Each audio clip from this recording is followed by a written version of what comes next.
काम अर्निंग 2 लाख रुपए।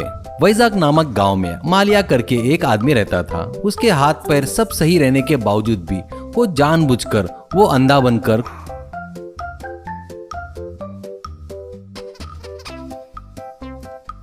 कुछ दिन लंगड़े जैसा लंगड़ते हुए भीख मांगकर खाता था। इतना ही नहीं, कोई अगर पैसे नहीं देता तो उसे वो बहुत गालियां देता था। लोग जेब में पैसा नहीं है बोले तो फोन का स्कैनर गले में डालकर मांगना शुरू करता था। ऐसे कुछ दिनों बाद एक दिन रोड पर आकर मालिया, आओ साहब आओ, दान करो, दान करके पुण्य कमाओ, उसी पुण्य से आप लोग स्वर्ग में जाएंगे, जाकर वहाँ फुल एंजॉय करेंगे। वैसे दिए बगैर गए तो आपको नरक में तेल में फ्राई करेंगे। सावधान साहब सावधान, पुण्य कीजिए साहब। ऐसा कहता है। इससे कुछ लोग डरकर पैसे देते हैं। कुछ लोग के पास पैसे नहीं रहता तो वो लोग ऑनलाइन पेमेंट करके जाते थे। ऐसे मालिया की हरकतें नजदीक से देख रहे उस गांव के प्रेसिडेंट, क्या रे, सुबह सुबह ड्यूटी पर चढ़ गया क्या? फिर भी तेरे लिए अच्छा बुरा कुछ नहीं रहता क्या? सुबह सुबह ही तेरा फालतू थोबड़ा देखकर सबको गाली दे रहा है क्या? भीख मांगने में भी गुंडागर्दी कर रहा है क्या? फिर भी तेरे हाथ पैर सब ठीक है ना? सही सलामत है रे? कुछ काम वाम कर सकता ना? ऐसा कहता है। मालिया, क्या प्रेसिडेंट बिल्ली को 1 रुपए दान नहीं देते, लेकिन ज्ञान तो बहुत दे रहे हो। एक दिन भी मुझे तूने 1 रुपया तो भी दिया क्या? एक बात बताओ, इस गांव का सबसे बड़ा भिखारी तू ही है, सबसे वोट भी तो मांगता है ना। मैं जो कर रहा हूँ उसे भीख मांगना नहीं कहते, इसे एक्टिंग कहते हैं। अभी मैं भिखारी नहीं हूँ करके लोगों को पता है ना, फिर भी वो पैसा दे रहे हैं ना। वो मुझ में जो कलाकार है ना उसे दे रहे हैं। प्रेसिडेंट, अबे तुझे चर्बी बहुत चढ़ गई रे, लोगों से बहुत पैसा खाने की आदत आ गई रे तेरे को। कभी न कभी मिलेगा रे, तभी पुलिस वालों से तुझे बढ़िया धुलाई करवाता हूँ, कहता है। वो बातें सुनकर उसके बाजू हैंड माइक लेकर, मालिया, देखा क्या लोगों, मैं तुम्हारे पाप लेकर रोज रोज पिघल रहा हूँ तो ये प्रेसिडेंट मेरी कमाई में से हिस्सा मांग रहा है, नहीं तो उसके आदमियों से पिटवाऊंगा करके धमका रहा है। लोगों, अब आप लोग ही न्याय कीजिए, कहता है।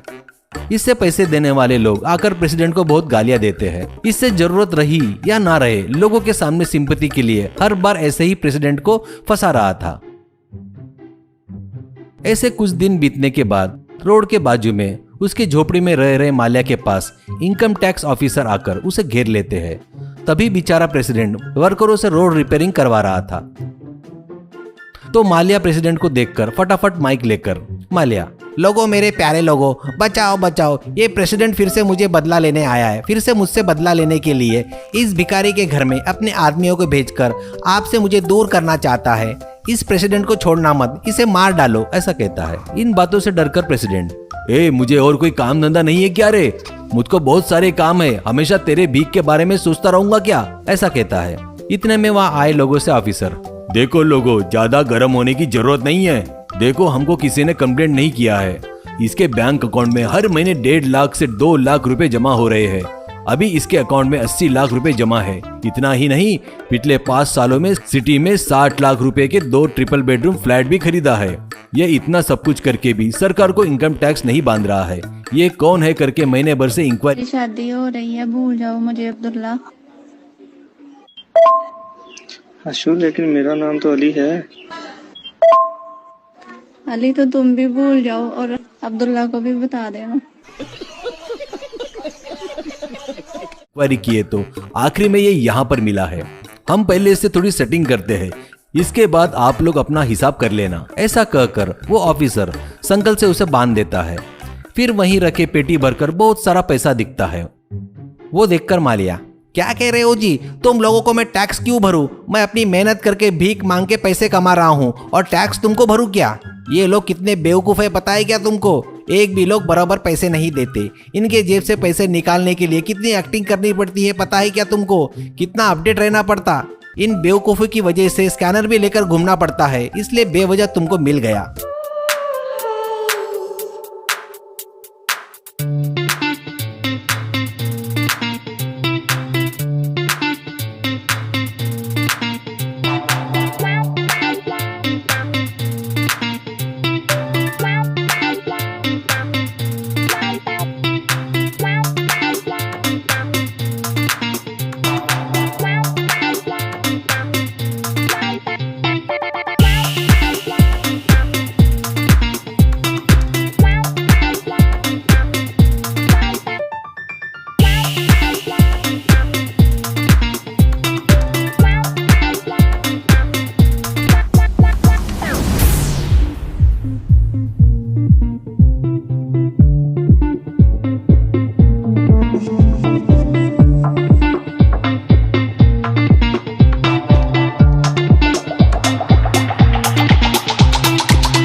वो बातें सुनकर लोगों में से एक औरत, क्या रे कमीने बेवकूफ, हर महीने में 10,000 कमाकर परिवार को कैसे पालना है करके रोते रहते हैं हम लोग। तू करोड़ों रुपए कमाकर भीख मांग रहा है क्या?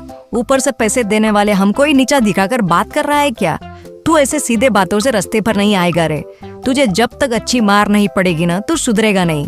करके सभी लोग मिलकर उसकी जमकर धुलाई करते हैं और पुलिस के हवाले करते हैं।